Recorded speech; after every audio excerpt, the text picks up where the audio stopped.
Hi, if you feel that अगर आपके child को आपको लगता है कि अगर कुछ चोट लग गई तो बहुत टाइम से हील होता है, ठीक है, उनका हीलिंग प्रोसेस बहुत स्लो है। दूसरा, उनका ब्लीडिंग गम्स है और उनका स्किन आप देखोगे कि बहुत रफ और ड्राई है, then this reel is for you.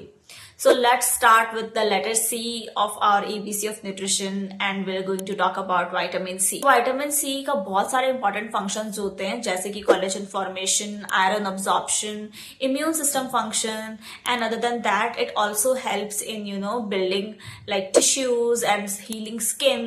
So of course अगर उसकी deficiency होगी तो irritated रहेगा आपका बच्चा. This is also one of the symptoms that you need to check out. And their wounds are really slow in healing process बहुत slow होगा.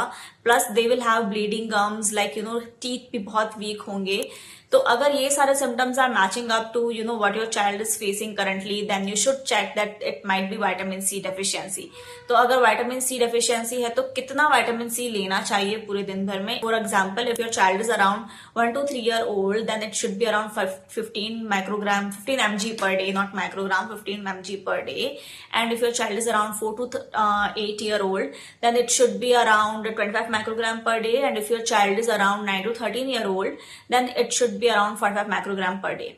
And now let's talk about the sources. So sources के अंदर of course there will be oranges, lemon, papaya, pineapple. You can get that from green leafy vegetables as well, along with that tomatoes. So these are a few options that you can go for. और अगर आपको चाहिए कि how you should feed them, like a little bit of idea of how and when you should feed them, then I'm gonna add the little bit of idea of diet plan in the description below. So don't forget to check that out.